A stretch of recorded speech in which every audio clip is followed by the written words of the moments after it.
A man can outrun bullets, storms, and wolves, but he cannot outrun the truth waiting in his own heart. The Arizona sun hung like a judge's gavel over the parched earth, casting long shadows that stretched toward judgment. Cole Hartman rode his roan mare through a landscape that had forgotten mercy, where the mesquite grew twisted and the rocks held heat like grudges. He had been tracking a missing heifer for 3 days, following prints that led him farther from his ranch than prudence allowed, when the smoke found him. Black smoke, thick as sign, rising from beyond the red canyon walls. Cole pulled his mare to a halt and studied the column. Not a brush fire, the smoke moved wrong, carried the wrong scent. He touched the rifle scabbard at his knee, felt the familiar weight of the Colt at his hip, and urged the mare forward. A wiser man might have turned away. Cole Hartman had never been accused of wisdom. The canyon opened into a shallow basin where death had done its work with efficiency. Apache camp lay scattered like broken promises across the sand. 3 wickiups burned to their frames, supplies trampled, blood darkening the pale earth. Cole counted 5 bodies, all men, all bearing the marks of rifle fire. Raiders, most likely. The territory crawled with men who saw Apache scalps as profit and conscience as an inconvenience. He dismounted slow, keeping his hand near his pistol, eyes scanning the rocks above. The dead told their story in stillness, but the living sometimes hid among them. That was when he heard it, a sound so faint it might have been wind through bone. A moan, human and hurting, coming from behind an overturned travois. Cole moved careful, boots crunching on scattered belongings, until he saw them. 2 women, Apache, half buried beneath a collapsed hide shelter. The younger one lay still as stone, her face turned toward the sky, blood matting her black hair. The other had her eyes open, dark eyes that fixed on him with a mixture of fury and calculation that made Cole freeze mid-step. "Easy," he said, holstering his pistol and raising both hands. "I mean no harm." The woman said nothing. Her hand moved slow beneath the hides, and Cole knew she held a weapon knife or hatchet, something she would use if he came closer. Blood soaked the shoulder of her buckskin dress. Her sister, they had to be sisters, their features too similar to be otherwise, remained unconscious, her breathing shallow and wet. "You are bleeding," Cole said, keeping his voice low and steady. "Both of you need tending. I have a ranch half a day's ride, medicine, water." The woman's eyes narrowed. When she spoke, her English came clear but edged with pain. "You are the one who brings death?" "No, ma'am. I found death already done. Then you come to finish what they started." Her hand tightened on whatever weapon she held. Cole shook his head slow. "I come because I followed smoke. Nothing more, but if I leave you here, you will die. Both of you. The sun alone will see to that. Never mind the buzzards or whoever did this deciding to return." The woman studied him with an intensity that felt like being measured for a grave. Cole had lived alone for 6 years, since the fever took his wife and infant daughter, and he had learned to read silence the way other men read newspapers. This woman's silence held layers: suspicion, pride, pain, and beneath it all, a terrible understanding that she had no choice. "Your sister needs help now," Cole pressed. "Not in an hour, now." The woman's jaw worked. Then, slow as winter coming, she withdrew her hand. It held a skinning knife, the blade dark with blood that might have been hers or someone else's. "If you harm us," she said, "my people will find you. They will find your bones scattered across this land like seeds." "Fair enough," Cole said, and moved to help them. The younger sister Sani, the conscious one called her, had taken a bullet through the ribs. It had passed clean through, which was the only mercy in it. The elder sister, who gave her name as Aiyana only after Cole had lifted them both onto his horse, bore a deep gash across her shoulder and signs of a hard blow to the head. Both women had been beaten, their faces bruised, their hands scraped raw. Cole fashioned a travois from branches and rawhide, lashed it to his mare, and settled the sisters onto it as gently as his rough hands allowed. Aiyana watched his every movement with those calculating eyes, while Sani drifted in and out of consciousness, murmuring words in Apache that Cole could not comprehend, but understood nonetheless the sounds of fever and fear. The ride back to the Hartman ranch stretched long and tense. Cole walked beside the mare, one hand on the rifle, scanning the broken country for signs of pursuit. The sun hammered down without sympathy, and twice he stopped to give the women water from his canteen, holding it to their lips while Aiyana glared at him as if accepting help were a form of surrender. "Why do you do this?" she asked during the second stop, her voice hoarse. "Do what? Help us. You are white, we are Apache. Your people and mine have been killing each other since before you were born." Cole looked at her, then at Sani's pale face. "Your people did not shoot you. Mine did, most likely. Seems to me that makes this my debt to pay. You did not pull the trigger." "No," Cole admitted, "but I have pulled others. I have done things in my life that would make those buzzards up there look noble by comparison. Maybe this is my chance to balance the scales a little." Aiyana said nothing more, but something shifted in her eyes. Not trust, not yet, but perhaps the first crack in the wall between them. By the time they reached the ranch, twilight had turned the sky to blood and gold. The Hartman place sat in a fold of land between two mesas, a small adobe house with a sloped roof, a barn that leaned like a drunk, and corrals holding a dozen horses that Cole bred and sold to stay alive. It was not much, but it was his, and it was defensible. He carried Sani inside first, laying her on his own bed, then returned for Aiyana. She insisted on walking, though she swayed like grass in wind and left a blood trail across his floor. Cole caught her before she fell and guided her to the second room, the one he had, built for the child he and his wife never got to raise. "Rest," he said. "I will tend your sister, then return for you." "No." Aiyana gripped his arm with surprising strength. "I watch. If you harm her, then you will kill me," Cole finished. "I know. Come then, if you can stand." She could not really, but she tried. In the end, Cole have carried her to his bedroom and set her in the chair beside the bed where Sani lay still as death. Only then did he allow himself to assess the damage by lamplight. It was worse than he had hoped and not as bad as he had feared. Sani's wound was clean but deep, the bullet having cracked a rib on its way through. Aiyana's shoulder cut would need stitching, and the lump on her head concerned him more than the blood. He had seen men die from such blows days after receiving them, their eyes going distant before they simply stopped breathing. Cole worked through the night with the methodical care of a man who had doctored animals and occasionally himself. He cleaned wounds with whiskey that made Sani cry out in her delirium, and Aiyana bite down on a leather strap to keep from doing the same. He stitched torn flesh with thread boiled clean, wrapped ribs with strips torn from his own shirts, and spooned willow bark tea between lips that barely parted. Aiyana watched everything, even as her own eyes grew heavy with exhaustion and blood loss. Twice she tried to speak and could not. The third time near dawn, she managed a single word. "Why?" Cole looked up from bandaging Sani's ribs. "I told you." "No." Aiyana shook her head, and the movement made her wince. "The truth, not the story you tell yourself. Why do you help us?" Cole sat back on his heels, suddenly aware of how tired he was, how the lamplight made shadows that looked like ghosts on the walls. "I had a daughter," he said quietly. "She died before she could walk. Fever. My wife went 3 days later from the same. I buried them on the hill behind this house, and I have been alone ever since. 6 years of alone. 6 years of talking to horses and eating meals with silence for company. 6 years of wondering if there was a reason I lived when they did not." He met Aiyana's eyes. "When I saw you and your sister today, I saw a reason. Maybe the only one I will get.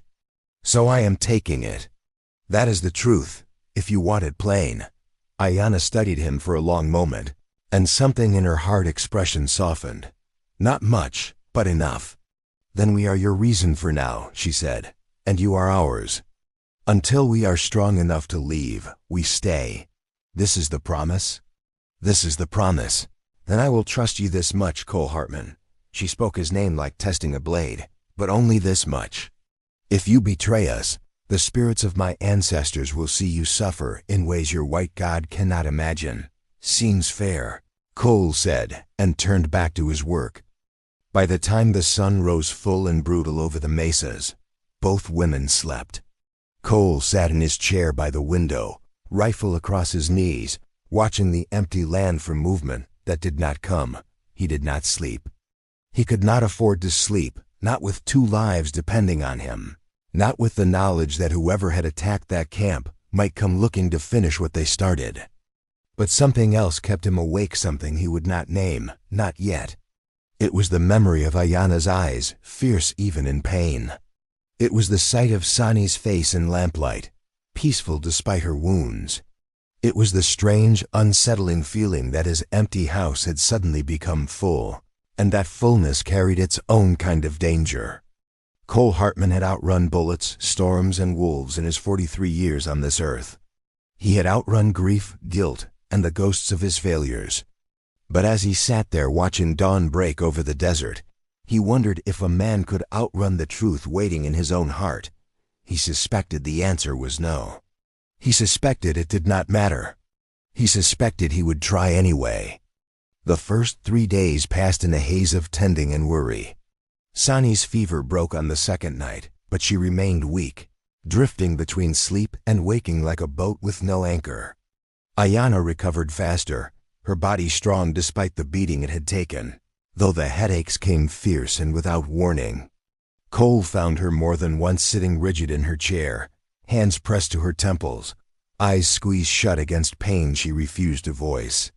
He kept them hidden as best he could, but the ranch could not hide forever.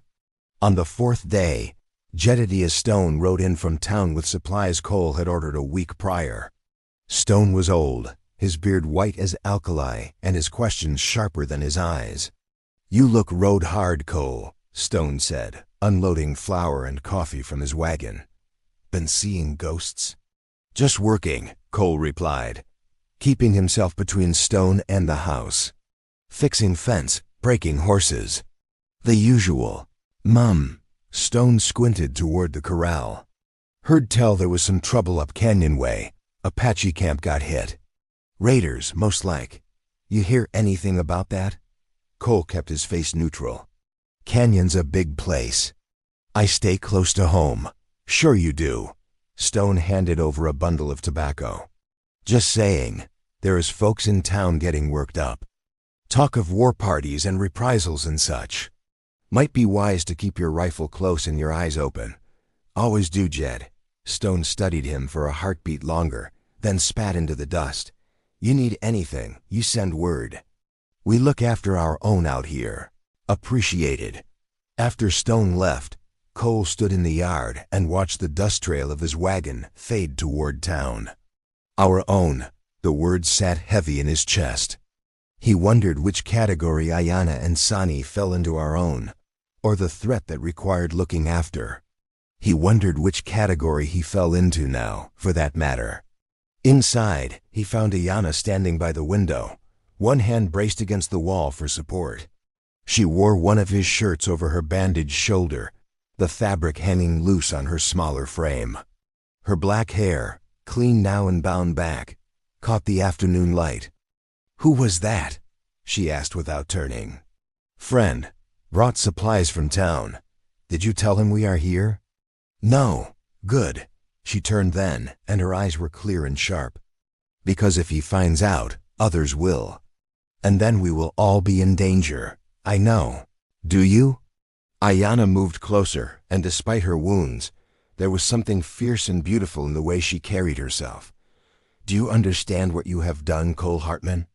You have taken in 2 Apache women at a time when your people see mine as enemies.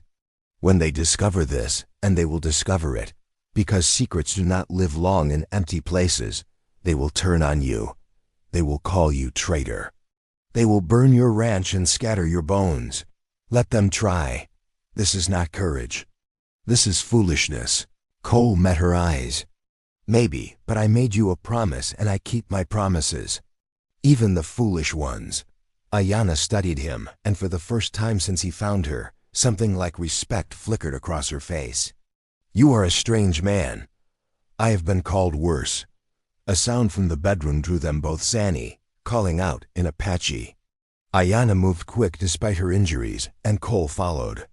They found Sani sitting up in bed, her dark eyes wide and unfocused, sweat beading her forehead.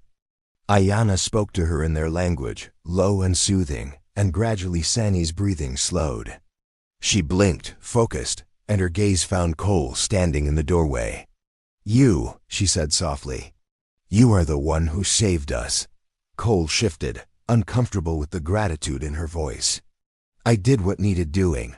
My sister says you have risked much to keep us hidden. Sani's English came gentler than Aiyana's, with less edge. Why? Your sister asked me the same question. I gave her an answer. I want to hear it from you. So Cole told her, standing in the doorway of a room meant for a daughter who never grew old enough to hear stories.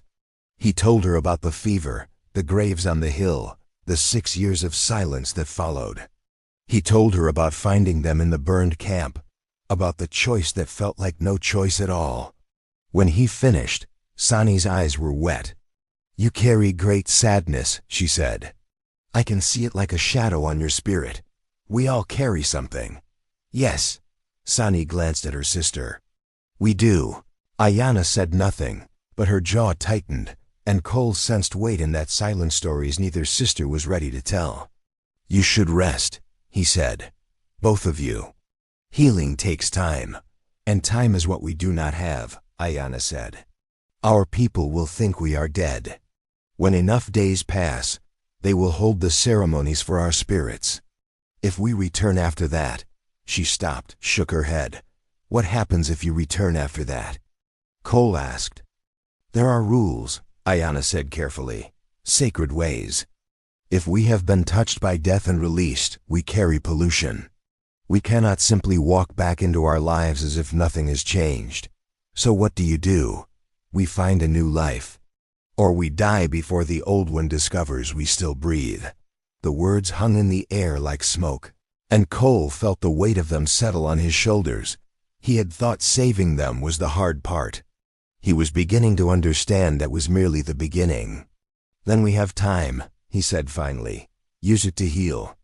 The rest we will figure when we must. Sani looked at him with those soft dark eyes. You are a good man, Cole Hartman. I am a man, Cole corrected. Good or otherwise, the jury is still out. He left them then, stepping into the fading afternoon light, and stood in his yard looking at the mesas that ringed his small piece of earth. Somewhere out there, men hunted for Apache scalps. Somewhere out there, a tribe mourned 2 daughters they thought lost. Somewhere out there, the truth waited like a rattlesnake in tall grass. And here, in this place between, 3 people tried to forge something fragile from dust and promise. Cole lit a cigarette and smoked it down to nothing, watching the sun die slow behind the western peaks. The desert turned purple and gold, beautiful and merciless in equal measure. He thought about his wife, about the daughter who never was, about the way grief carved hollows in a man that nothing could fill. Then he thought about dark eyes watching him work through a long night, about soft voices asking questions he barely knew how to answer, about the strange feeling that his house, his life had become something more than survival for the first time in 6 years. It scared him worse than bullets. It scared him worse than dying.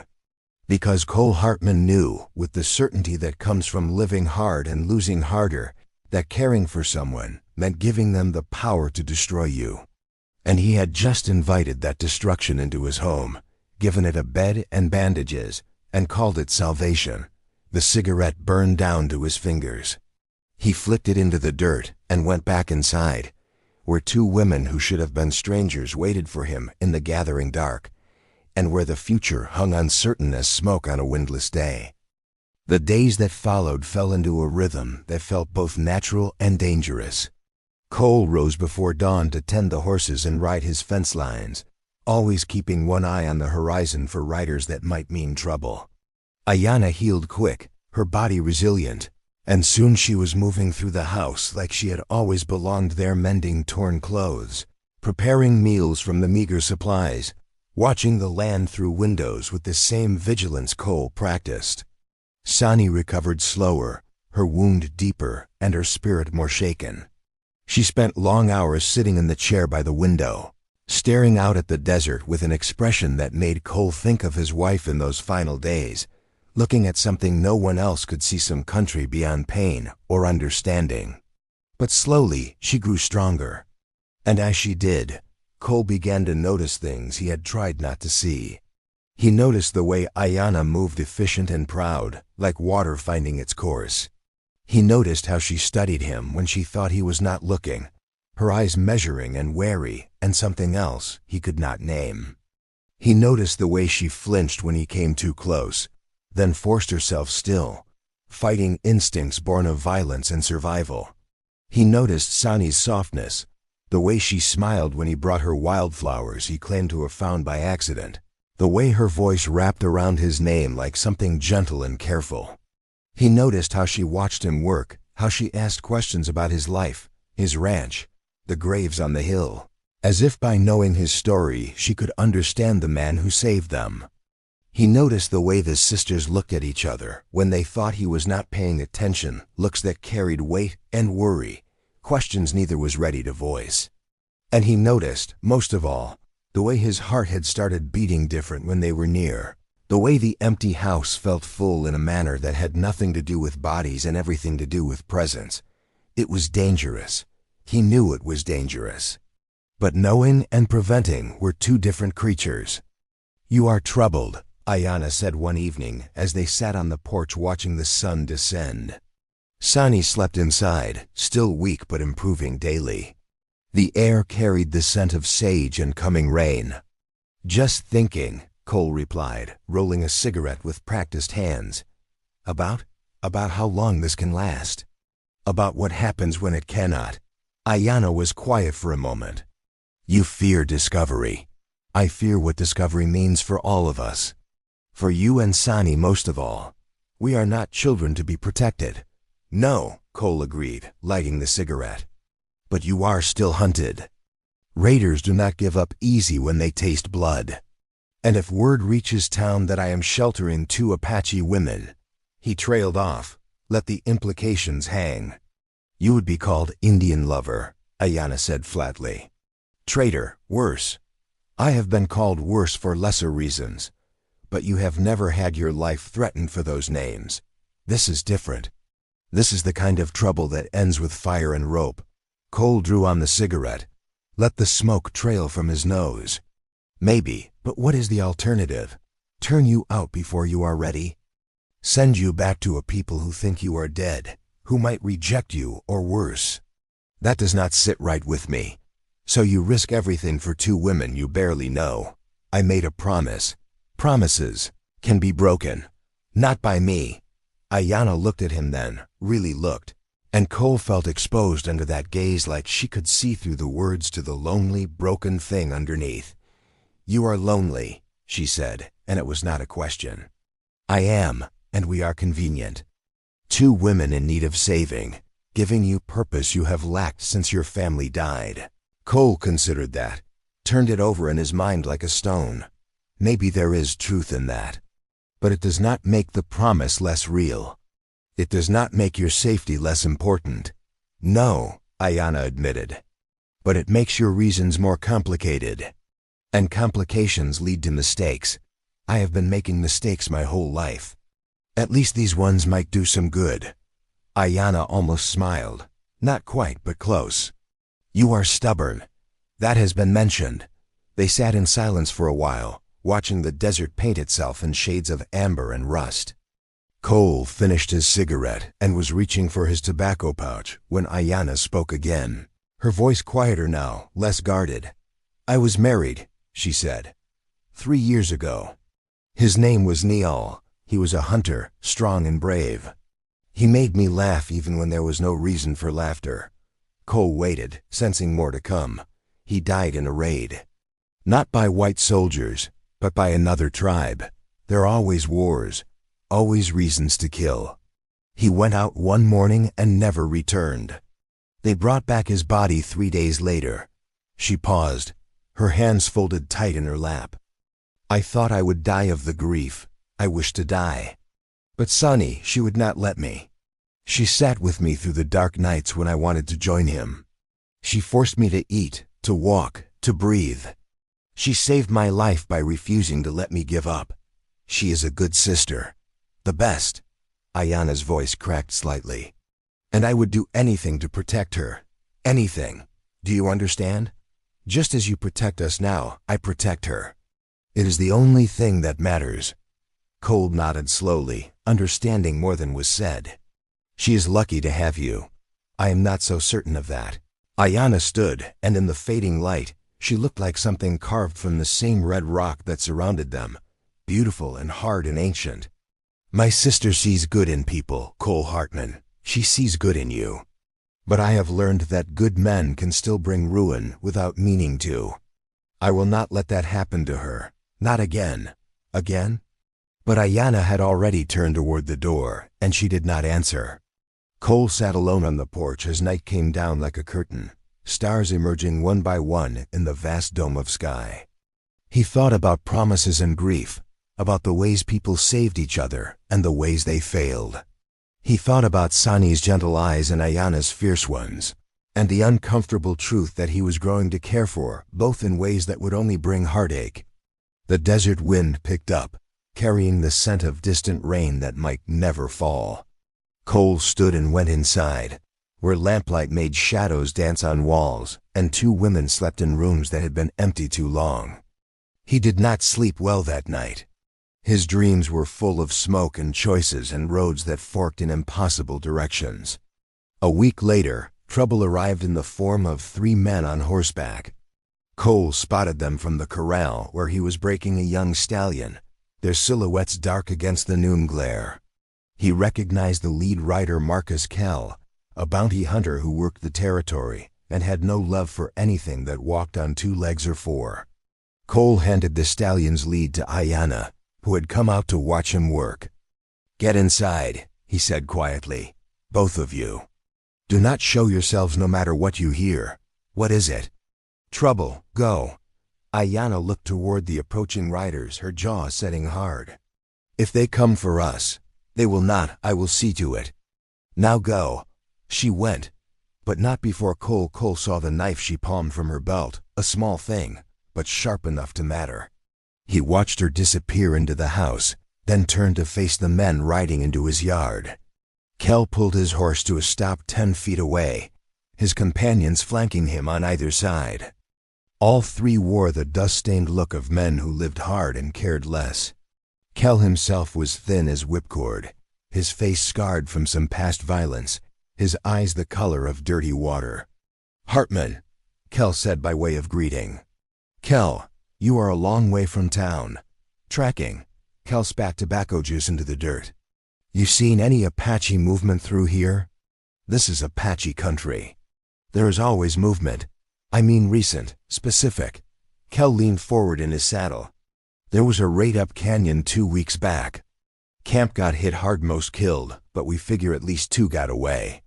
Women, maybe. We've been following sign, and it led this direction.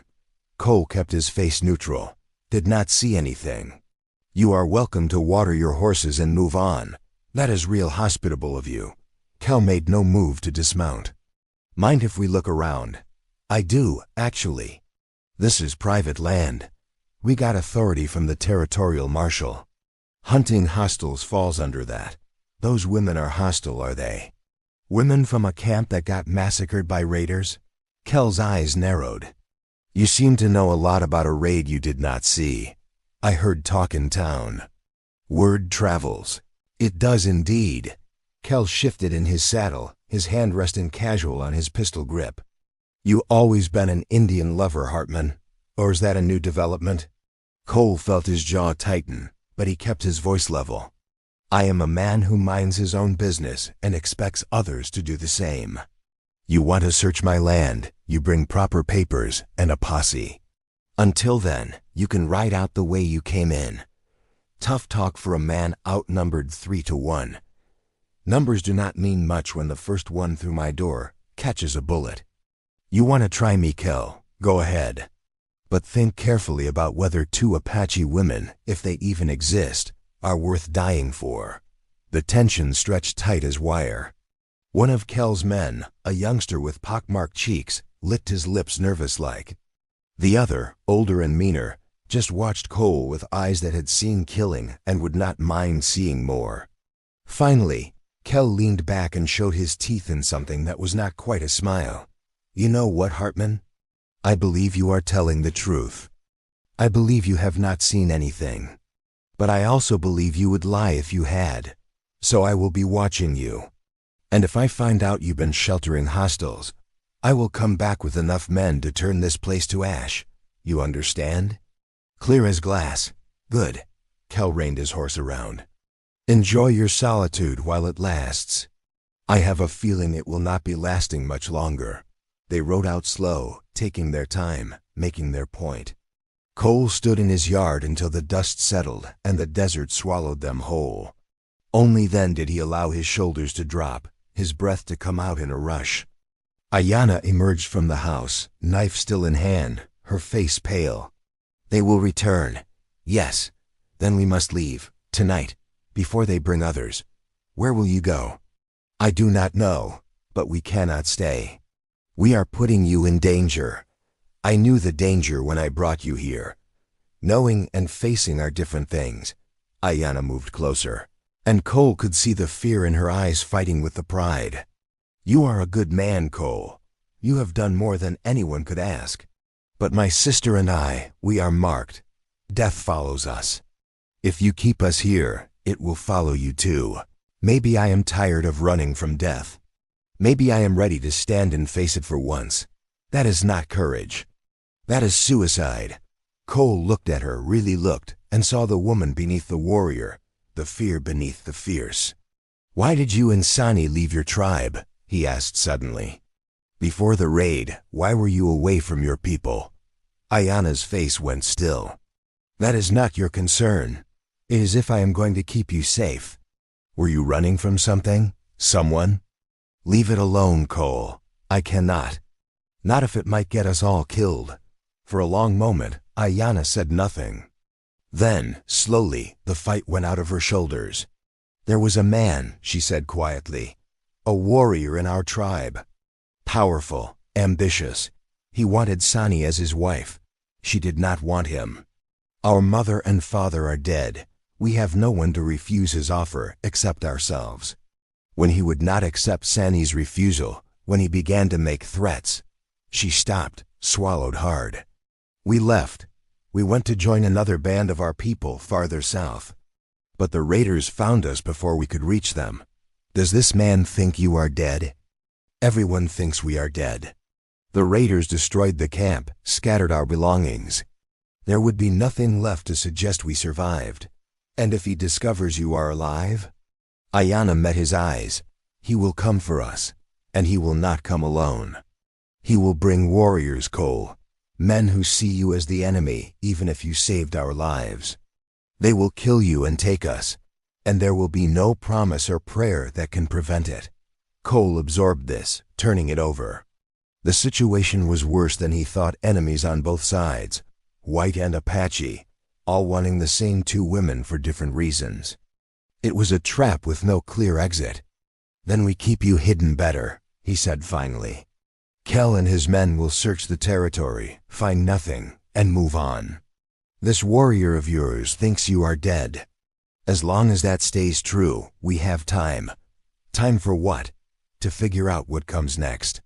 To heal. To decide your own fates instead of having them decided for you. Sani appeared in the doorway then, her face drawn but her eyes alert. I heard voices. Bounty hunters, Aiyana said. Looking for us. Did they? No, Cole sent them away. Aiyana looked at her sister, and something passed between them, some silent communication that spoke of years and shared pain. But they will return.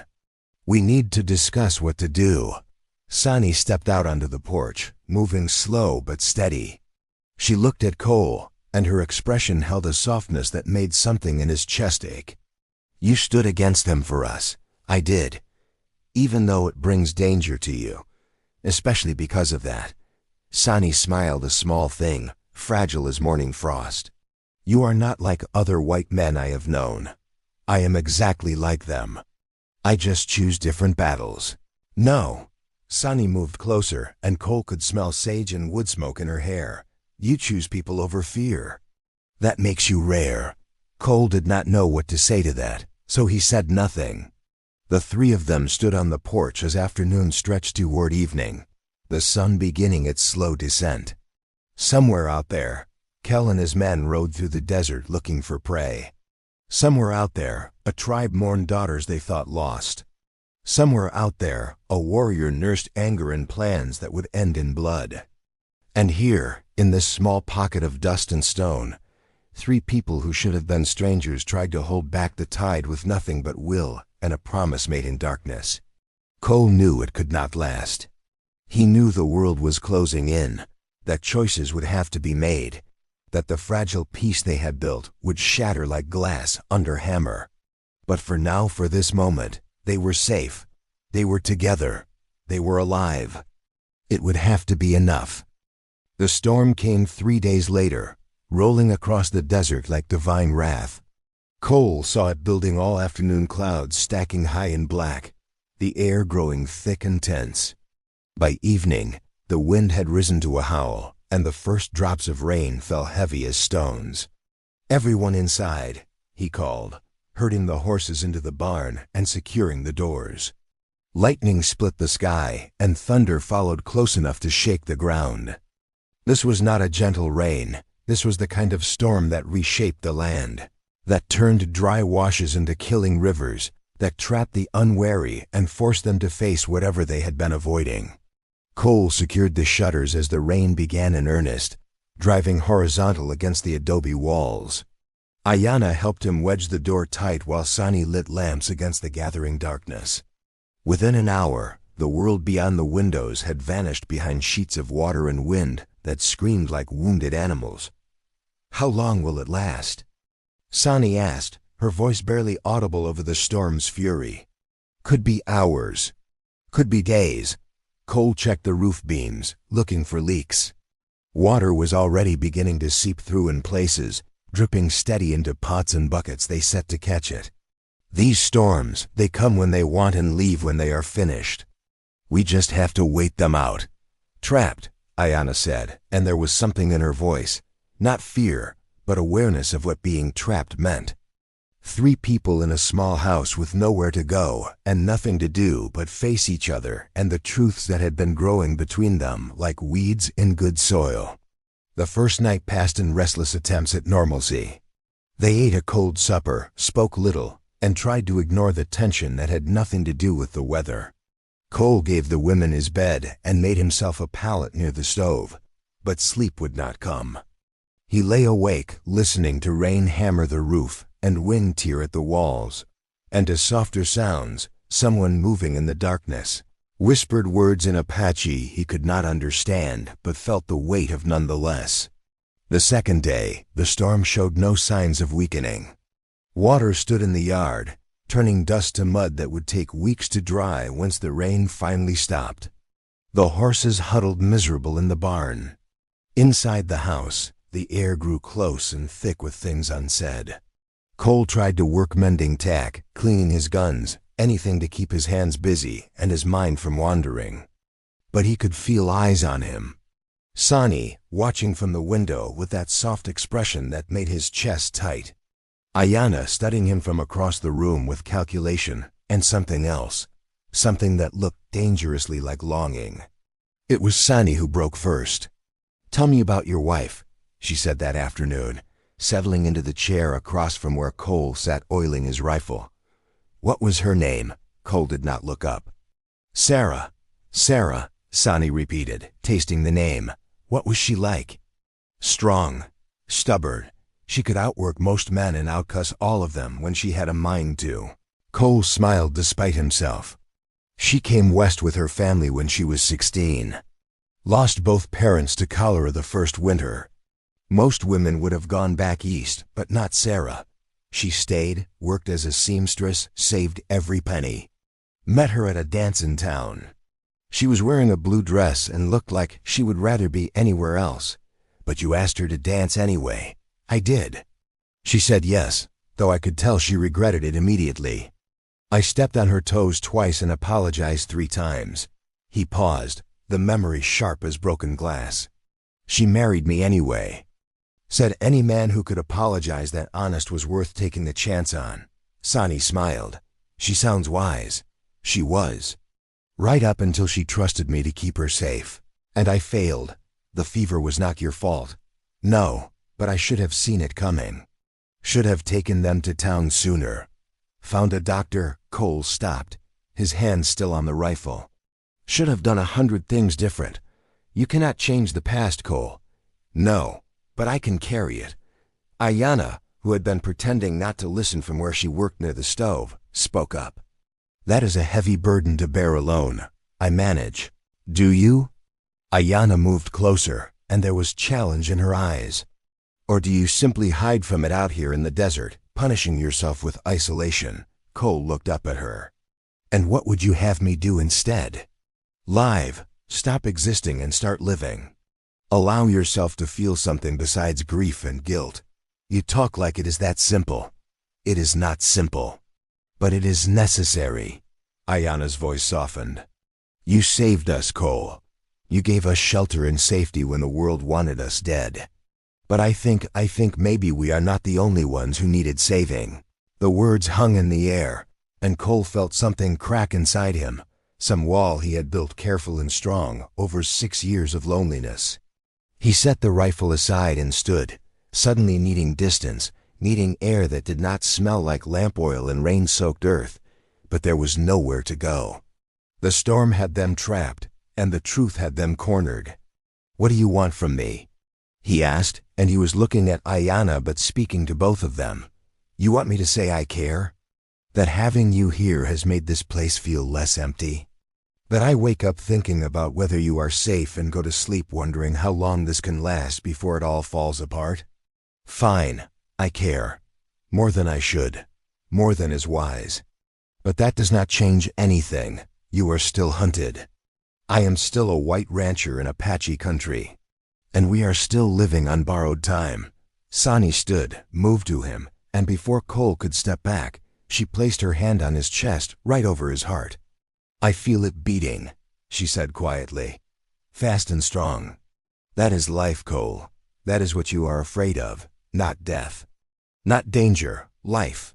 Cole looked down at her hand, at the way it rested against him like a promise or a threat. He could feel his heart pounding under her palm, could smell sage in her hair, could see the way her eyes held his with an intensity that made him want to run and stay in equal measure.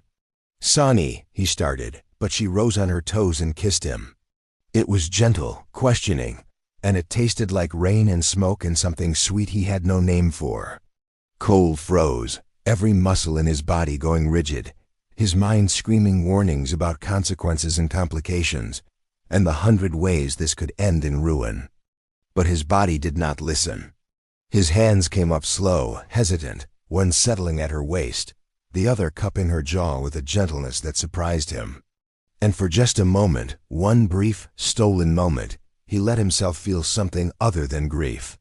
Then Aiyana made a sound small, wounded, and the spell shattered.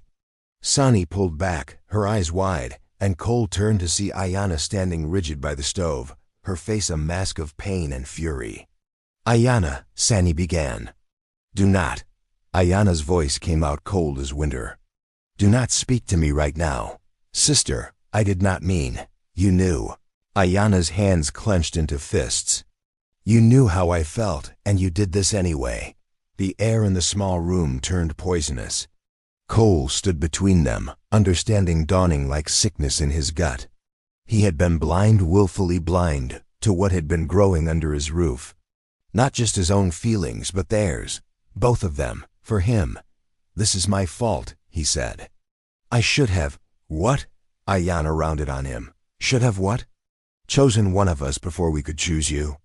Should have sent us away before we could feel anything. Or maybe you should have been honest about your own heart, instead of pretending you felt nothing while my sister fell in love with you.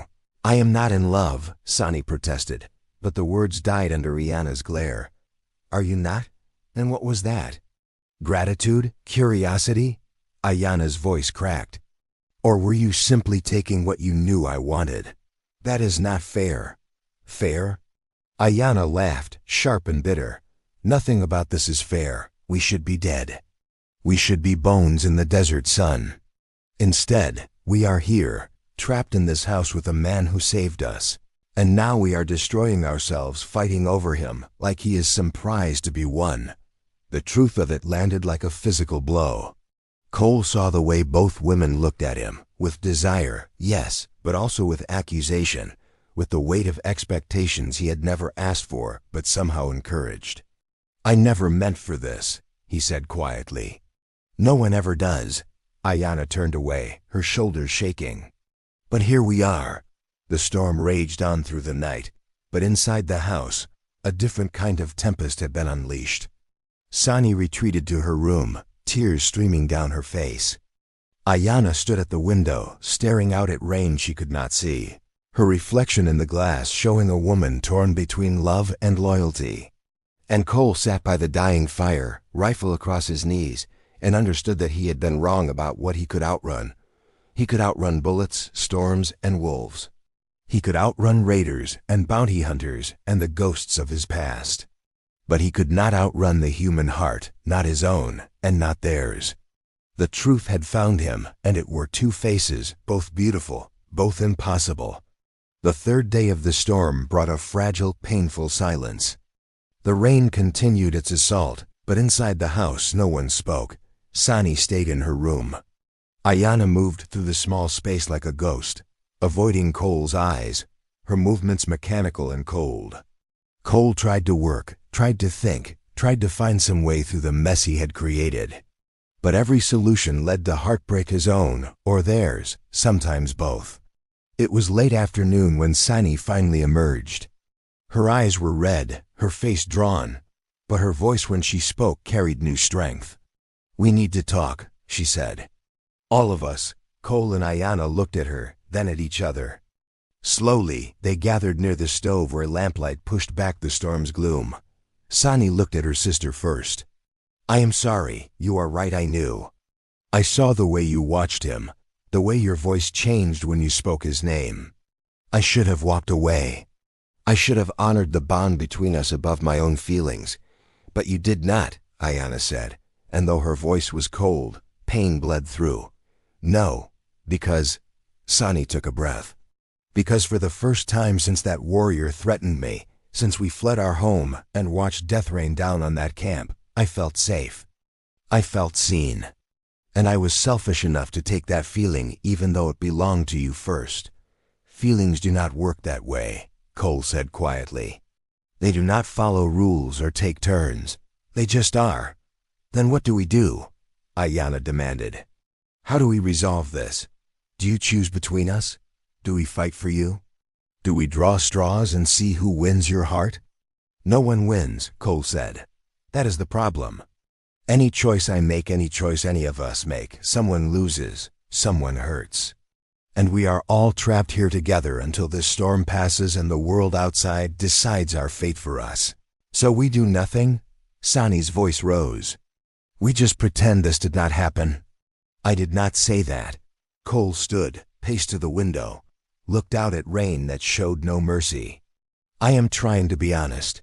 Brutally honest, maybe, but honest nonetheless. The truth is, he stopped, forced himself to face them. The truth is, I care for both of you. In different ways, maybe, but real ways. Ways that scare me more than Kel and his guns, more than warriors looking for revenge, more than anything else in this godforsaken territory. How? Aiyana asked, and there was desperation in her voice now. How can you care for both? How can your heart be so divided? I do not know. But it is. Cole looked at Aiyana, seeing the fierce woman who had threatened him with a knife, who had stood guard over her sister with the devotion of a warrior. You remind me what it means to fight, to refuse to surrender even when the world says you should. You make me want to be stronger than I am." Then he looked at Sani, seeing the soft eyes that held steel underneath, the gentleness that was not weakness but choice. "And you remind me what it means to heal, to let go of the past and reach for something better. You make me want to believe in tomorrow again." "So you want both of us," Aiyana said flatly. "No, I do not want to hurt either of you. But I cannot seem to stop doing exactly that." Sani moved closer to her sister, took her hand. Aiyana tried to pull away, but Sani held firm. "We have survived everything together," Sani said. "Raiders, death, exile. We have always been each other's strength. I will not let a man, even a good man, destroy that bond." "Then what are you saying?" Aiyana's voice cracked. "I am saying we choose each other, first and always. Whatever we feel for Cole, whatever he feels for us, it comes second to what we are to each other." Sani looked at Cole. "Can you accept that?" Cole felt something twist in his chest, relief and loss tangled together. "Yes, but that does not solve anything," Aiyana said. "It does not change what we feel. It does not make the wanting go away." "No," Sani agreed. "But it gives us a foundation, a place to stand while we figure out what comes next." The three of them stood in the lamplight as the storm raged outside, and Cole understood that this was not a resolution. It was barely even a truce. But it was something, a way to move forward without tearing each other apart. "There is more you need to know," Aiyana said suddenly. "About why we left our tribe. About the warrior who wanted Sani. His name is Nashoba," Sani said quietly. "He is the son of our chief. Powerful, ambitious, and used to getting what he wants. When I refused him, he began making threats, not just against me, but against Aiyana. He said if I did not accept him willingly, he would claim me by force and ensure my sister was given to someone who would break her spirit." "So you ran," Cole said. "We had no choice. Our mother and father are dead. We have no male relative to speak for us, to refuse the match. In our tribe, a woman without family is vulnerable. We thought if we could reach our mother's people, another band farther south, they would take us in, protect us. But the raiders found you first."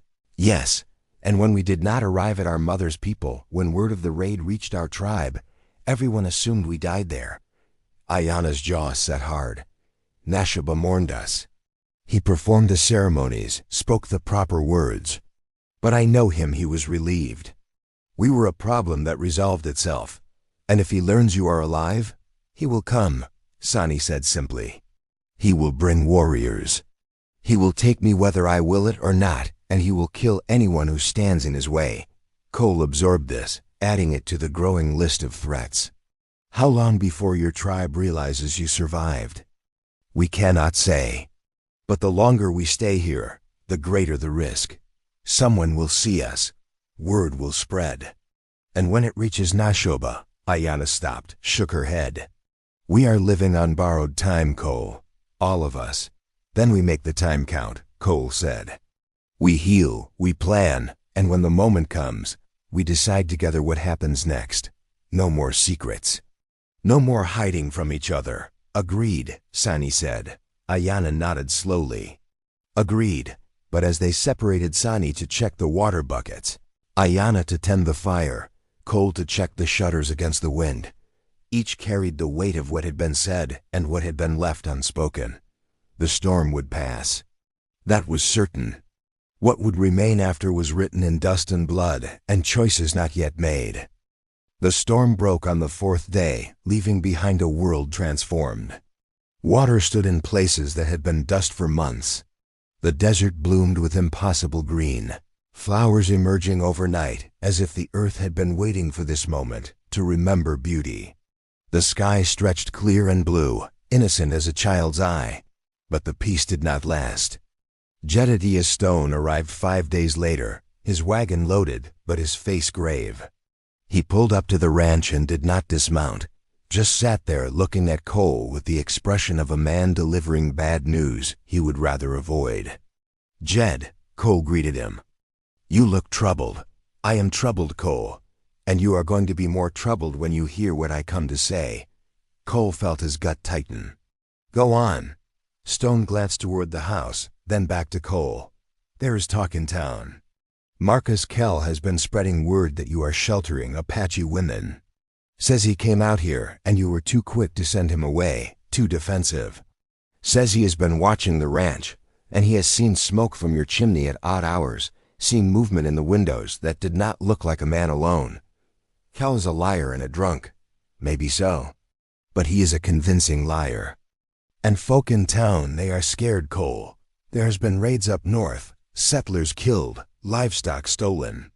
People are looking for someone to blame. And 2 Apache women living with a white rancher that makes for a convenient target. They are not hurting anyone. They are just trying to survive. Stone's face softened. I believe you, son. But belief does not matter much when a mob starts forming, and that is what is happening. Kell has been stirring folks up, talking about Indian lovers and traitors, saying you are probably passing information to war parties, helping them plan attacks. That is insane. Course it is. But fear makes people insane. Stone finally dismounted, moved closer so he could speak quiet. I came to warn you. There is men in town talking about riding out here. Not just Kell-good men, family men, men who are scared for their wives and children. They want answers.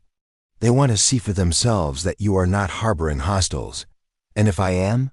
Stone's eyes went sad. Then they will likely burn your ranch and hang you from the nearest tree. And those women, he stopped, shook his head. Best not to think about what will happen to them. Cole felt rage and fear war inside him. When? Could be today, could be tomorrow, but soon. You need to make a choice, Cole. Send those women away. Or prepare to defend them with your life. I made that choice weeks ago. I was afraid you would say that. Stone reached into his wagon, pulled out a wooden crate. Then you will be needing these. The crate held ammunition boxes of it, more than Cole could have afforded on his own. Rifle cartridges, pistol rounds, shotgun shells. Jed, do not thank me. I am old and foolish, and I remember what it was like to be young and in love. Even if that love is complicated. Stone's eyes were knowing. I seen the way you are when you talk about them, Cole. Seen the light come back into your eyes after 6 years of dark. I cannot say I agree with your choices, but I will not stand by and watch you die for them without at least giving you a fighting chance. Cole gripped the old man's shoulder. You are a good friend. I am a damned fool. But then, so are you. Stone climbed back onto his wagon. You have maybe a day, 2 at most. Use it wise. He drove away, leaving Cole standing in his yard with a crate of ammunition and a deadline measured in hours. Inside, Cole found both women waiting. They had heard everything. The walls were thin, and Stone had not bothered to whisper. You need to go, Cole said without preamble. Tonight. I will give you supplies, a horse, everything you need to reach the next territory. No, Aiyana said. This is not a debate. You are right. It is not. Aiyana stood, and her face held the same fierce determination Cole had seen that first day in the burned camp. We do not run while you fight our battle. We stand with you. This is not your battle. This is mine for making the choice to keep you. And we chose to stay, Sani said, moving to stand beside her sister. We could have left a dozen times. We stayed because we wanted to. Because this place, she gestured around the small house, because this became home. You became home. Cole felt his throat tighten. If you stay, you might die. We have been dying since that raid, Aiyana said. At least here, we die for something worth the cost. And what about your people? About returning to them? The sisters exchanged a look, some silent communication passing between them. Then Sani spoke, her voice steady. We have discussed this. Even if we could return, even if we convinced the tribe we lived, Nashoba would still be there. Still wanting. Still threatening. We would trade one danger for another, so we choose this danger, Aiyana finished. We choose you. The words hung in the air, heavy with implication. Cole wanted to argue, wanted to force them onto horses and send them away, wanted to protect them from the choice they were making. But he had no right to take that choice from them.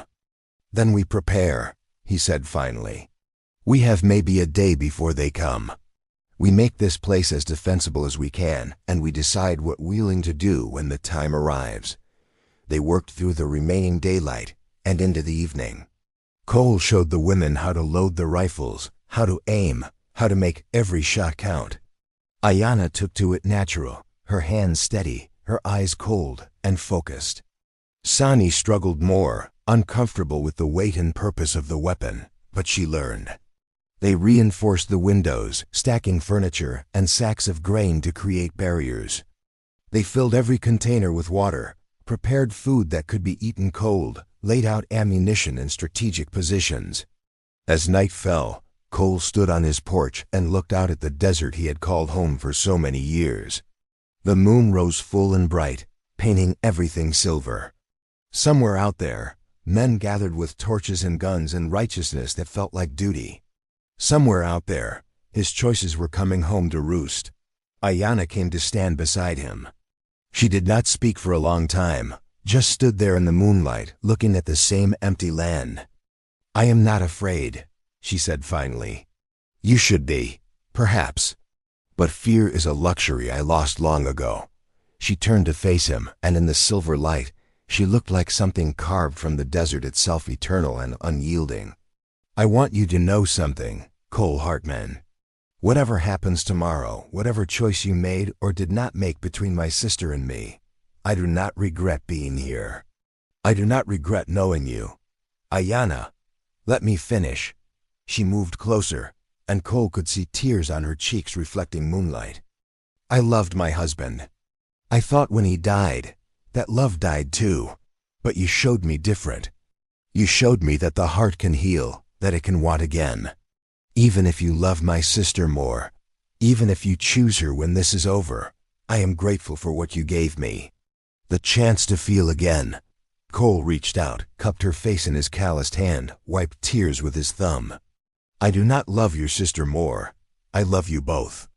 Differently, yes, but no less. That is the tragedy, is it not?" Aiyana smiled through her tears. "That your heart is big enough for both. But the world only allows one. Maybe the world is wrong, maybe, but we live in it nonetheless." She kissed him, then not gentle like Sani's kiss, but fierce and desperate, like she was trying to pour everything she felt into that single moment. Cole kissed her back, tasting salt and sorrow, feeling his heart break and mend and break again. When they parted, both knew it was goodbye to something, not to each other, but to the possibility of what they might have been in a different world, a different time. Sani stood in the doorway, watching. She did not look angry or hurt, just sad. Understanding. When Aiyana went inside, Sani came out, and for a moment, she and Cole just looked at each other in the moonlight. "She loves you," Sani said. "I know, and so do I. I know that too. Tomorrow when they come, we will fight beside you. But after," she stopped, chose her words careful. "After you need to choose, not between us, but for yourself. You need to decide what kind of life you want, what kind of man you want to be. Because we cannot keep living in this space between, Cole. It will destroy all three of us. And if I cannot choose, then you have already chosen. You have chosen to let fear win." She touched his face, gentle and sad. "I do not want to lose you, but I cannot share you either, not like this. Not in this limbo where we all pretend we can make this work when we know we cannot." She went inside, leaving Cole alone with the moon and the desert and the terrible weight of truth. Tomorrow, men would come with violence and hate. Tomorrow, the world would force choices upon them that should never have to be made. But tonight, this one last night, they were still together. Still whole. Still hoping that somehow, some way, they could outrun the consequences of caring too much. Cole stayed on the porch until dawn began to paint the eastern sky. He watched the stars fade and the darkness give way, And he thought about promises and prices, about love and loyalty, about the ways a man could save someone and still damn them. He thought about Sarah and his daughter, about the graves on the hill, about whether they would forgive him for finding something worth dying for after they were gone. And he thought about two Apache women sleeping in his house, both beautiful, both brave, both facing death because he had been too stubborn or too lonely or too much of a fool to send them away when he should have. The sun rose red as blood over the mesa walls. The last day had begun. They came at noon when the sun stood overhead like a burning eye. 23 men, Cole counted townsfolk, ranchers, drifters, all armed and riding with the terrible purpose of righteous violence. Marcus Kell led them, sitting his horse like a general before battle. Cole met them in his yard, rifle held casual but ready. Behind him, the house doors stood open. Inside, Aiyana and Sani waited at windows with loaded weapons and hard-won calm. "Hartman," Kell called out, reining his horse to a stop 50 feet away. The riders spread out behind him in a rough half-circle, cutting off retreat. "We have come for answers. Then ask your questions from there. No need to crowd my land. We heard you are sheltering Apache women. Hostiles who might be spying for war parties, passing information, getting good men killed. You heard wrong. Then you will not mind if we search your property. I mind very much. This is my land. You got no right. We got every right." One of the riders, a farmer named Jackson, pushed his horse forward.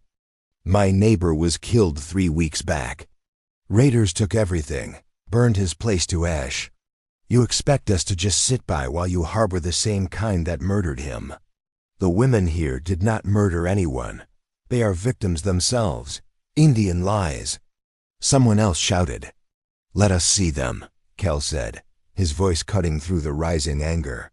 "Let us talk to these women, verify they are harmless like you claim. Then we will leave peaceful."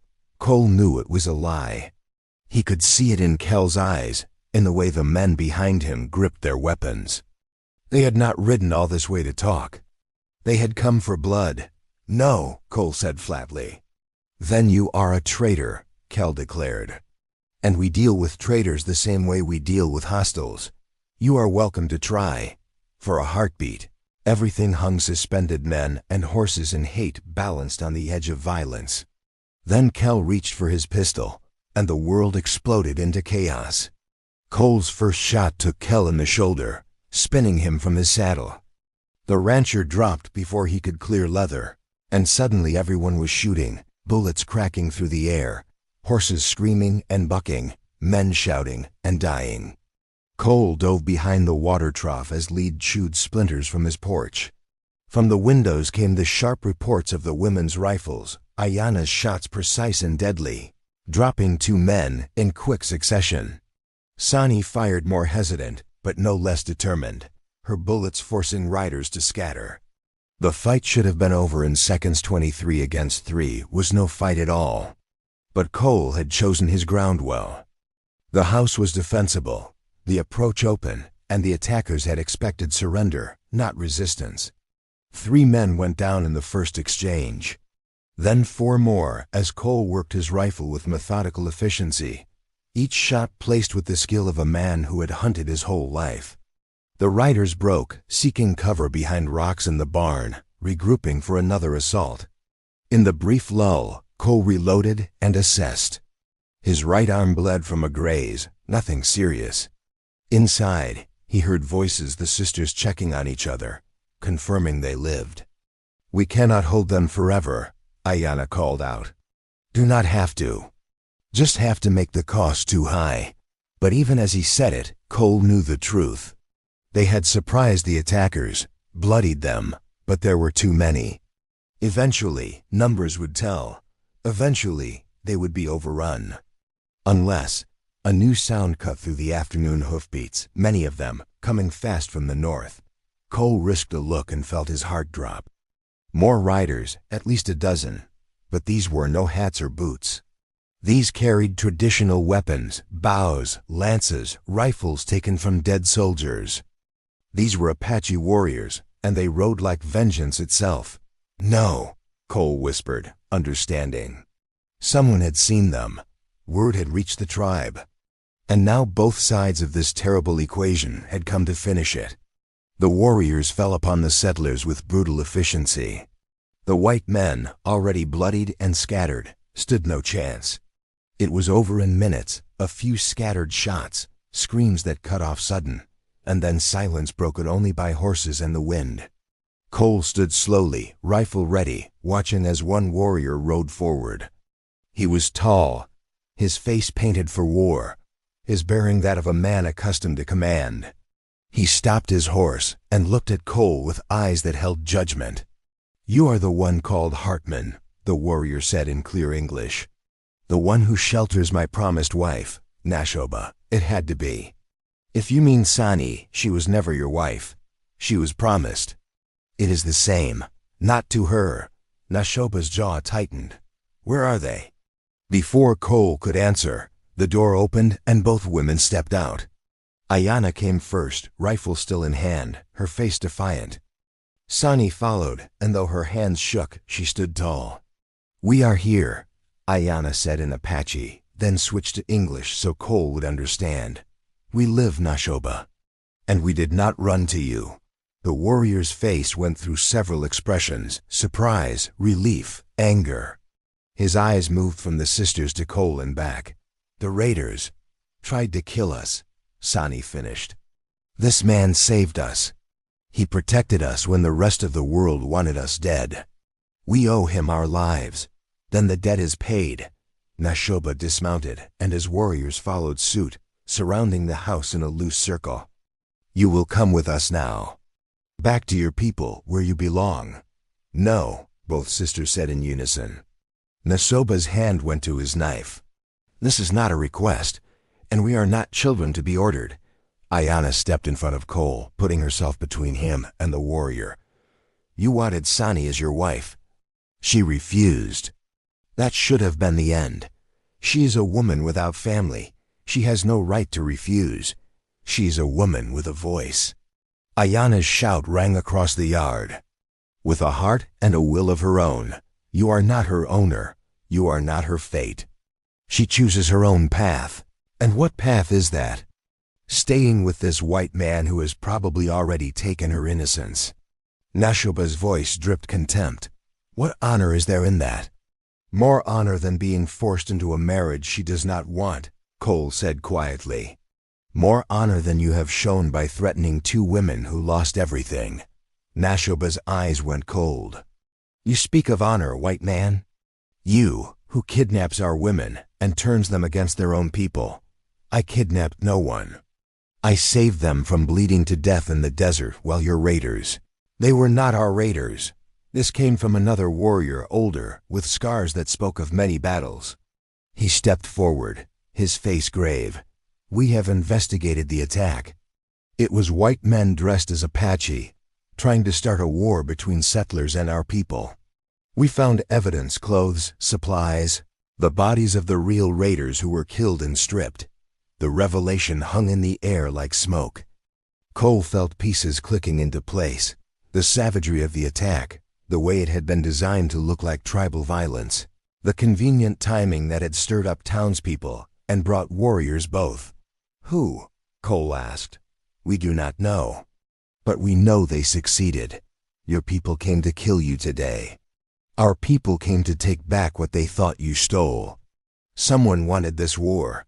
The older warrior looked at the bodies scattered across the yard, white men who had died for a lie. "And many have paid the price." Nashoba's jaw worked. "It changes nothing. The women still belong with their people. We belong to ourselves," Sani said, her voice steady now. She moved to stand beside Cole, and Aiyana joined her, both women forming a wall between him and the warriors. "We have been through fire, Nashoba. We have died and been reborn. We will not go back to being your property or anyone else's." "Then what will you be?" Nashoba demanded. "Outcasts? Women without a tribe, without protection. How long before the next band of raiders finds you? How long before this white man's people return to finish what they started?" "As long as it takes," Aiyana said. "We make our own way now. With him? Nashoba gestured at Cole with disgust. You would choose a white rancher over your own blood? We choose freedom, Sani said. Something you would not understand, Nashoba stared at her. And Cole saw something break in the warrior's face. Pride, yes, but also something deeper. Perhaps recognition that the woman he had wanted was stronger than he had known. Perhaps understanding that some things could not be taken by force. Then you are dead to us, Nashoba said finally. To me, to our people, to our ancestors, you are ghosts walking in flesh. Do not think to return. Do not think we will aid you when the white world turns on you, as it will. You have made your choice. Live with it. He mounted his horse, and his warriors followed. But the older warrior lingered, his eyes on the sisters with something like sorrow. Your mother would have been proud, he said quietly in Apache. Not of your choices, perhaps, but of your courage. Then he too mounted and rode away, the war party disappearing into the desert as quickly as they had come. Silence settled over the yard, broken only by the wind and the buzzing of flies already finding the dead. Cole looked at the carnage. 11 bodies, maybe more. Men who had woken up that morning with no idea they would die before sunset. Men who had believed they were doing right, protecting their families, eliminating a threat. All of it based on lies. We need to bury them, Cole said quietly. They came to kill us, Aiyana said. I know. But they are still dead men, and we are still the living. We bury them. It is the right thing. They worked through the afternoon and into evening, digging graves in the hard desert earth. It was brutal work, made worse by the Arizona sun and the weight of what had happened. Some of the dead Cole knew: Jackson the farmer, a man named Peters who ran the general store, young Billy Sutton, who could not have been more than 19. He said words over each grave, though he did not know if God listened to prayers spoken over men who died trying to murder innocent women. But he said them anyway, because someone needed to. As twilight fell and they tamped down the last mound of earth, Jedediah Stone's wagon appeared on the horizon. The old man drove straight to them, his face pale, his hands shaking on the reins. I saw the warriors, he said without preamble. Thought I would find you all dead. Not yet, Cole said. Stone climbed down, looked at the fresh graves, at the blood still dark on the ground. The town is going to want answers. Let them want. Cole, they came here to kill us, Jed. They did not come for talk or justice. They came for murder dressed up as righteousness. I will not apologize for surviving. Stone nodded slowly. I know. And some folks, they will understand. But others, he shook his head. You cannot stay here, son. This place is marked now. Even if the townsfolk leave you be, even if the tribe does not return, you will always be the man who chose Indians over his own kind. That stain does not wash off. Cole looked at his ranch, the house he had built, the corrals he had mended, the land he had broken his back to work. 6 years of sweat and solitude, and it all came down to this. Where would we go? Sani asked. West, Stone said. California, maybe. Or north into the territories where folk are less likely to know your story. Start over somewhere new. We have done enough running, Aiyana said. Then you will die. Maybe not today, maybe not this year. But eventually, someone will come, another mob, another war party, another man like Nashoba who cannot abide what you represent. You are living symbols of everything that divides this land. Stone's voice was gentle but firm. I am sorry. But that is the truth. Cole felt the weight of it settle on him like stones. The old man was right. They could survive today, but tomorrow would bring new threats. And the day after that, and the day after that, until eventually their luck ran out. We leave at dawn, he said finally.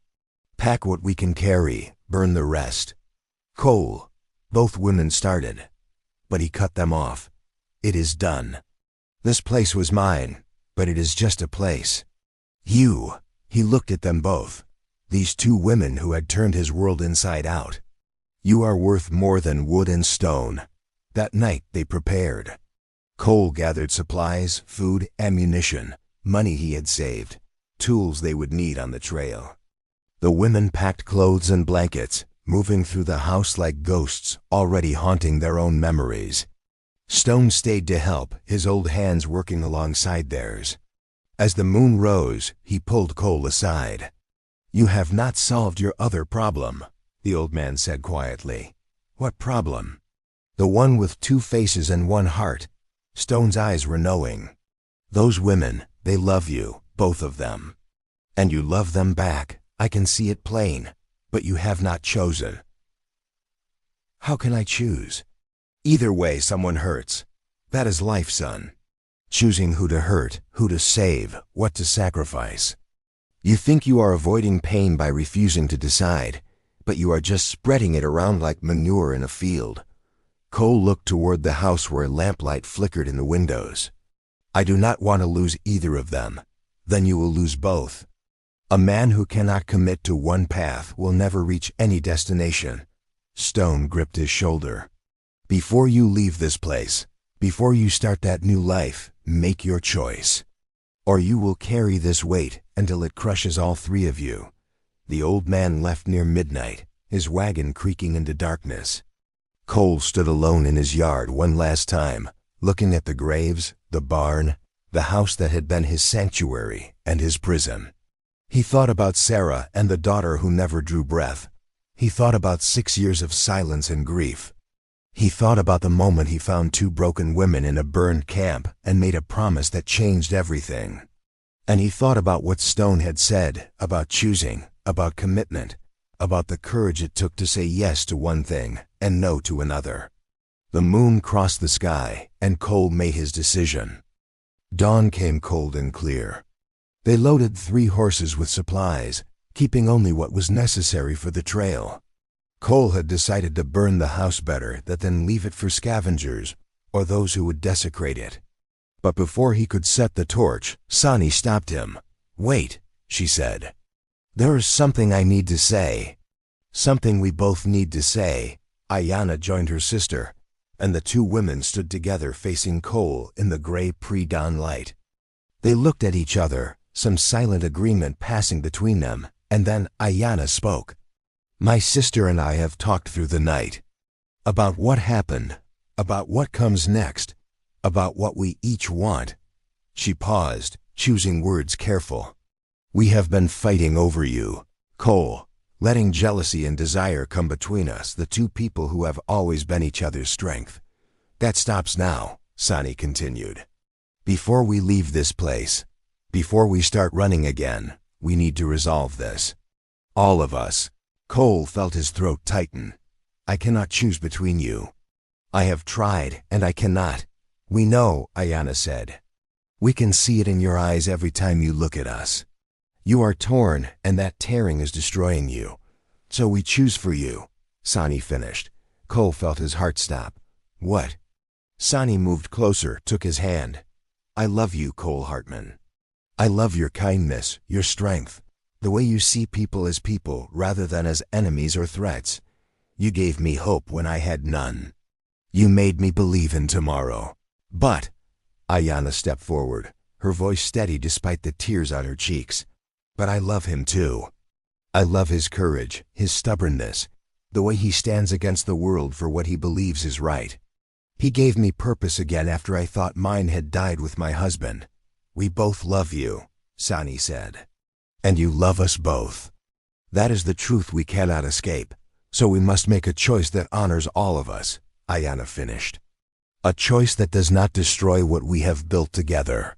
Cole looked between them, confused and afraid. "I do not understand." The sisters exchanged one more look, then Aiyana spoke, her voice breaking. "I choose my sister. Above all else, above even you, I choose her." "As do I," Sani said, tears streaming now. "Our bond is older than this love, deeper than this desire. We will not let it be broken, not even for you." "Then what?" Cole started. "I am leaving," Aiyana said simply. "Alone. I will ride north, find my mother's people if they still live, or make my own way if they do not." But I will not stay and watch my sister love you while I die inside. I will not let this jealousy poison what we are to each other. No, Cole said immediately. Aiyana, you cannot. I can. I must. She moved to him, placed her hand over his heart. You love me, Cole Hartman. I know you do. But you love my sister more.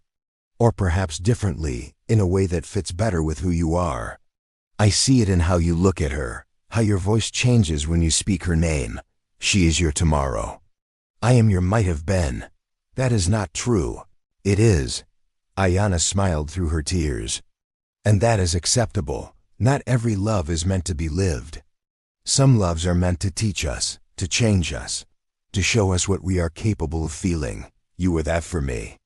You reminded me that my heart still worked. That is enough. She kissed him, then gentle and final. A goodbye that tasted like sorrow and acceptance. When she pulled away, she turned to her sister. Take care of him, she said in Apache. Love him well. Make him happy in ways I never could. Sister. Sani's voice broke. We will see each other again. I know this. Aiyana touched her sister's face. Our spirits are bound. No distance can truly separate us. But for now, you need to live your life without me standing in the shadows. You need to love him without guilt, without wondering if you are betraying me. You are giving up everything. I am giving you everything, Aiyana corrected. The chance to be happy. The chance to love without reservation. That is what sisters do. We sacrifice for each other. You have done it for me 100 times. Now it is my turn. She moved to the third horse, the one loaded with supplies for her journey. Cole found his voice finally. Where will you go? North, as I said. My mother had cousins among the Navajo. I will find them, or I will find somewhere else to belong. The world is large, Cole. There is room in it for a woman who knows how to survive. Take more supplies, more ammunition. Money. I have enough. Aiyana swung into the saddle with the grace of someone born to horses. She looked down at them, Cole and Sani standing together in the dawn light, and her smile was real despite the pain behind it. Be happy, both of you. Make this sacrifice mean something. Aiyana. Sani stepped forward, but her sister shook her head. No long goodbyes. They make it harder. She looked at Cole one last time. You were my reason, Cole Hartman. Even if just for a little while, you were my reason to keep breathing. Thank you for that. Then she urged her horse forward, and she did not look back.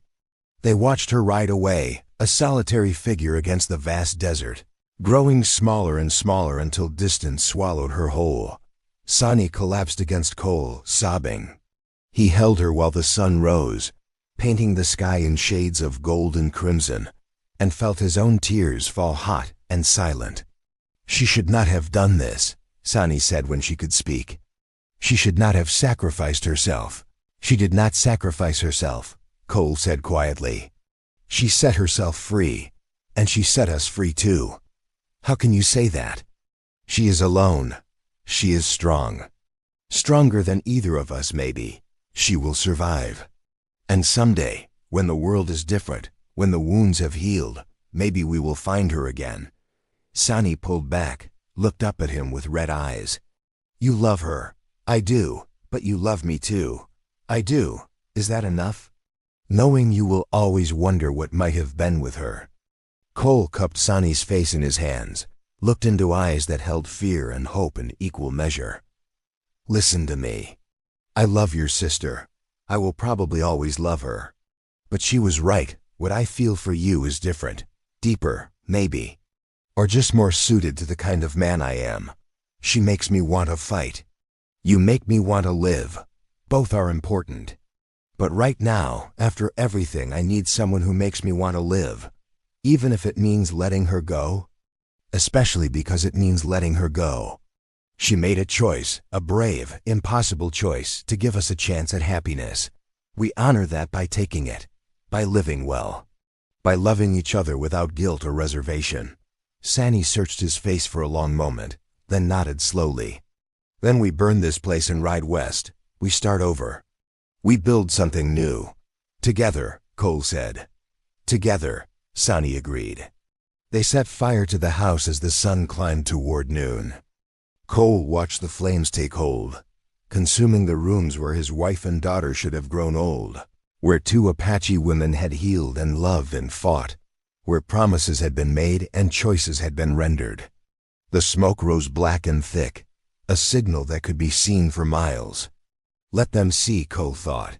Let them know that this chapter had ended. They mounted their horses and rode west, away from the rising smoke, away from the graves and memories, away from the life that had been. Sani rode beside him, and though grief still shadowed her face, there was something else there too: determination, hope, the first tentative stirrings of peace. Behind them, the desert reclaimed its own, the house burned to ash. The graves settled into the earth. The wind swept clean the blood-stained yard. And somewhere to the north, a lone woman rode through canyon country, her face set toward an uncertain future, her heart carrying the weight of sacrifice and the strange lightness that comes from choosing yourself over safe harbor. 3 lives forever changed by a promise made in darkness and paid for in dust and distance. 2 years passed. Cole and Sani built a small ranch in Northern California, far from Arizona and the ghosts that haunted it. They married in a simple ceremony witnessed by the few neighbors who did not care about the color of her skin or the story of how they came to be together. They worked the land, raised horses, and slowly, carefully learned how to be happy. It was not perfect. Sani still woke sometimes in the night, gasping from dreams of fire and raiders. Cole still visited a small grave on a hillside miles to the east, leaving flowers he knew no one would see. They both carried scars that would never fully heal, but they also carried love.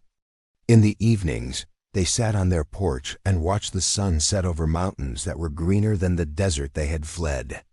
They talked about the future, about the child Sani carried, about the horses they would train, about whether the winter would be hard or mild, and sometimes they talked about Aiyana. Sani had received 1 letter, passed through 3 hands before reaching them. It was short, written in careful English on paper that showed signs of long travel. Sister, I am well. I found our mother's people. They have taken me in. I am learning their ways, teaching them ours. There is a man here, a good man, patient and kind.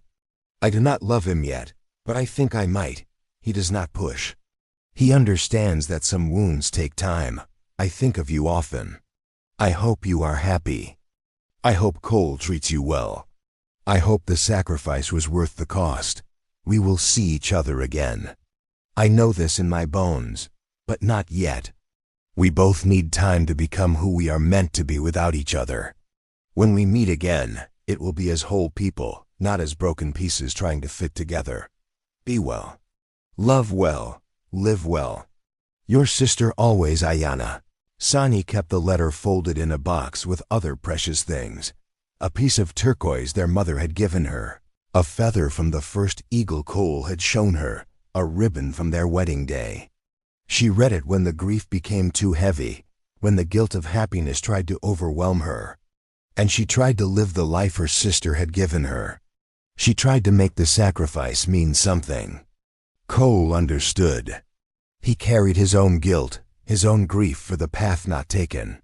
But he also understood that dwelling in what might have been was a form of death. So he chose to dwell in what was, in what would be.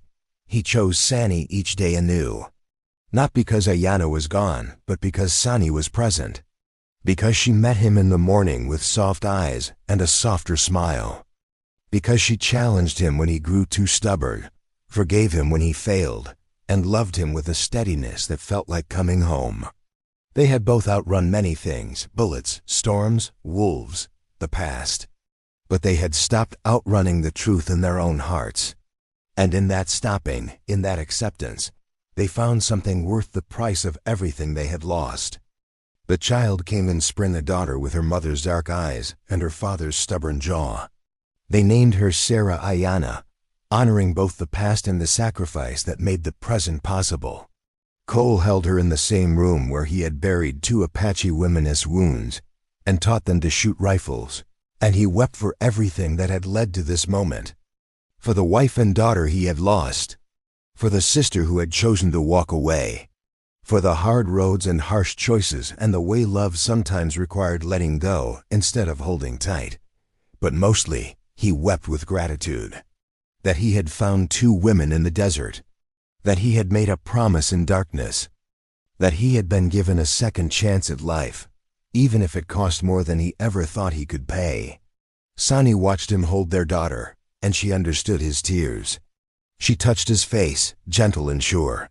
"She is watching," Sani said softly. "Somewhere out there, my sister is watching. And she is glad." "How do you know?" "Because I know her. Because our spirits are bound, remember? I can feel her happiness like I feel my own.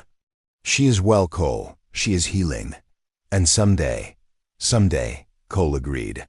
The baby slept between them that night, warm and perfect and whole. Outside, the California wind sang through pine trees that were nothing like the desert sage of Arizona. The world had turned, seasons had changed, and three people who should have been destroyed by circumstance had instead found ways to survive it. Not perfectly, not without scars. But they had survived nonetheless. And in the end, maybe that was all anyone could ask for, to survive the storms and choices and impossible loves. To carry the weight of promises and sacrifices, and to wake each morning with enough courage to face the truth in your own heart. Cole Hartman had learned that a man could not outrun bullets, storms, wolves, or truth. But he had also learned that sometimes, when you stopped running and turned to face what pursued you, you found it was not your enemy after all. Sometimes, it was simply your life hard and beautiful, and worth every painful step of the journey. He held his daughter and his wife as night fell over their small ranch in the green mountains of California. And he thought about a fierce Apache woman riding through northern canyons, building her own life, carrying her own scars, choosing her own path. And he whispered a prayer that the wind might carry to wherever she was. "Thank you for everything, for the sacrifice, for the love, for showing me what courage really looks like." The wind carried his words away into the vast night sky, where stars burned cold and eternal above a world that cared nothing for human heartache or triumph. But somewhere in some canyon or valley or stretch of desert stone, perhaps another soul heard those words and smiled. Perhaps she touched her own heart and felt it beat strong and steady. Perhaps she looked at her own life, different but whole, and knew that the price had been worth paying. Perhaps the desert kept its secrets, as it always had. But the promise remained, written in dust and blood and the unbreakable bonds of those who chose to love despite impossible odds. And that was enough. Thanks for watching this story till the end. Comment below and tell me where you're watching from. And before you go, check out these other amazing Western stories waiting for you next. Subscribe, like, and I'll see you on the next ride.